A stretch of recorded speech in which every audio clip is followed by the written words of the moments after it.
Let's talk about machine learning. Kenapa kita butuh machine learning? Apakah sepenting itukah machine learning untuk hidup kita? Tapi, apakah machine learning berbahaya? Untuk menjawab itu semua, mari kita balik mundur pertanyaan kita, apa itu machine learning dan bagaimana dia bekerja? Welcome to Fibonacciku, this is how and why. Tanpa kalian sadari, kita tidak bisa lepas dari keberadaan machine learning dalam kehidupan kita sehari-hari. Mulai dari Google Home, Siri, Alexa, atau mungkin email dan Instagram yang sering kalian pakai. Tanpa disadari, kalian telah memakai machine learning di kehidupan kalian. Dan bahkan, jika kalian menonton video ini dari recommendation di YouTube, berarti kalian sudah terdata di algoritma machine learning YouTube. Tapi, apakah hal seperti itu berbahaya? Mari kita cari tahu apa itu machine learning.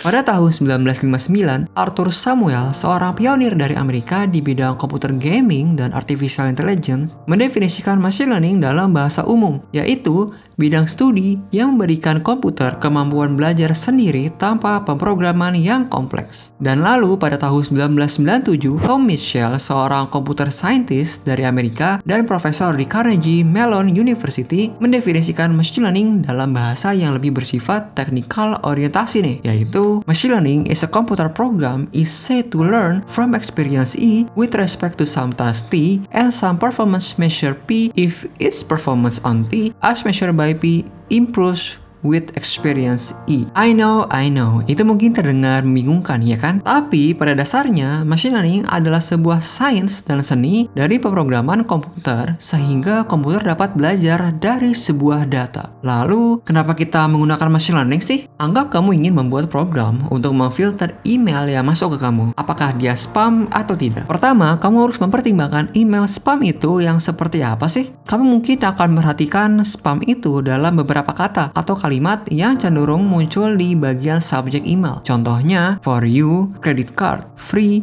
atau amazing. Dan kamu menulis programnya dengan metode tradisional programming. Dan lalu, mungkin kamu akan memperhatikan beberapa pola di bagian nama si pengirim, isi email, dan beberapa bagian email yang lain. Kedua, kamu harus menulis algoritma yang mendeteksi setiap pola yang kamu pertimbangkan adalah sebuah spam email. Dan lalu, program yang kamu tulis akan menandai email sebagai spam jika terdeteksi pola yang sudah kamu pertimbangkan tadi. Selanjutnya, kamu harus mengetes program kamu dan mengulang step pertama dan kedua sampai program kamu sudah cukup bagus untuk diluncurkan. Tetapi semakin lama, masalah yang kamu hadapi semakin banyak dan sulit. Bertubi-tubi email masuk ke kamu dan program yang kamu tulis menjadi semakin kompleks dan sulit untuk dipertahankan. Sebaliknya, spam filter yang berbasis teknik machine learning secara otomatis mempelajari kata dan frasa mana yang merupakan spam dengan mendeteksi pola kata yang lebih sering keluar di contoh data email spam daripada di data email yang bukan spam. Tapi bagaimana jika para spammer melihat semua email mereka yang mengandung kata for you di blok? Mungkin mereka akan mempertimbangkan untuk menulis kata lain ya kan? Contohnya for you.